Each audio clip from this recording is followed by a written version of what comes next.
Здравствуйте, здравствуйте, мои дорогие женщины и мои дорогие подсматривающие за нами мужчины. Вот такой вид из окна. Сегодня дождик. Дождик. На горе гор даже не видно одну. Вот какой дождик идет. Дождик. Такой дождь сегодня у нас идет. А сегодня 2 марта. Я разжигаю печечку, она же камин. Сейчас все разожглось, хорошая печечка. И сейчас мы с вами посидим у камина. Я тут нашла интересные вещи. Почитаю вам, всем тем, кому это интересно. Так хорошо сегодня посидеть, посмотреть на огонь, послушать, как трещат дрова. Люблю смотреть на огонь. Так разожглась моя печечка. Так вот загорелся. Сейчас будет тепло.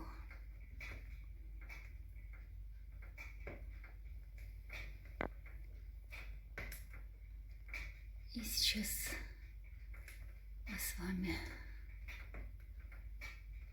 почитаем. Рассказ Натальи Ивановой, забавный. Сегодня я поняла одну важную вещь. Самая нужная покупка в жизни женщины – это топор. Не шуба, не сапоги, туфли, сумочка. Топор. Точно я вам говорю. Я тут купила один по акции в супермаркете. Хороший такой, фирменный, с оранжевой длинной ручкой.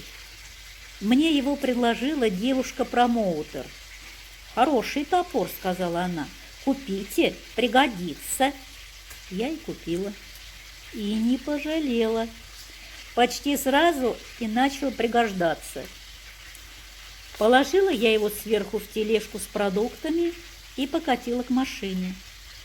Смотрю, а на парковке мужик так плотно к моей свою машину поставил, что мне дверь широко не открыть и сумки туда не припихнуть, а с другой стороны от машины бордюр, и открывать двери неудобно. И сам мужик стоит рядом и сумки свои в багажник грузит. И тут я такая подъезжаю на тележке с топором. Посмотрела я на него и на его машину, и он на нас посмотрел с топором. И вдруг заулыбался мне как родной и говорит: «Давайте я помогу вам сумки в багажник ваш погрузить, а то я близко машину поставил, а с другой стороны бордюр и неудобно». «А давайте», — согласились мы с топором. «Спасибо вам большое. Бывают же такие чудесные люди». Ну, погрузил он мои сумки и уехал. Я топор положила на пол переднего пассажирского сиденья, села и порулила спокойно домой. Ну, как спокойно? Пятница, народу полно. Еще все за город стремятся, торопятся. И один на светофоре как меня обгонит, как подрежет, да как затормозит резко прямо передо мной на красной. Тут я ему чуть взад и не въехала. Сантиметр остался. Он такой выходит и начинает орать: «Как водишь? Где права купила? Надо поговорить». «А чего не поговорить?» — говорю. И топор так не спеша поднимаю с пола.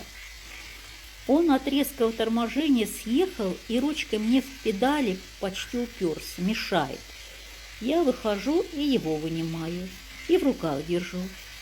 «Чего ж не поговорить?» — говорю. «Мы всегда готовы», — говорю, — «к конструктивному диалогу».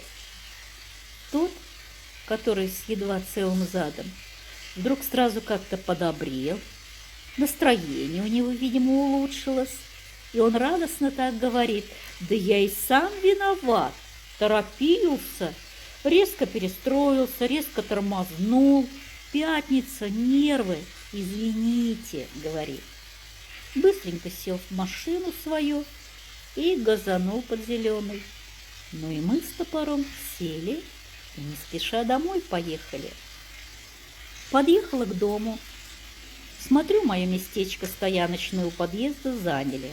Опять. Стоит кто-то не из нашего дома. Своих-то я всех знаю, а они меня. Ну ладно. Я рядом на аварийке встала. Думаю, сейчас сумки тяжелые занесу в квартиру, а потом поезжу по дворам, место себе поищу.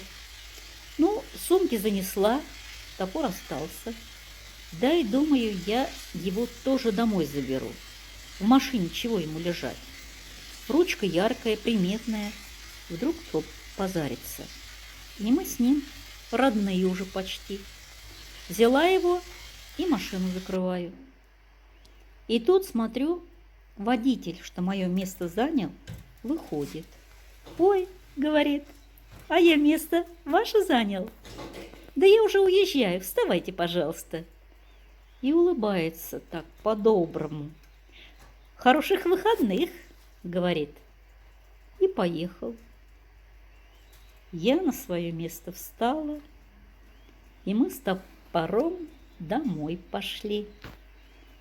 И ветер теплый в листьях шелестел, и 2 летних еще выходных впереди было, и солнце светило нам с топором.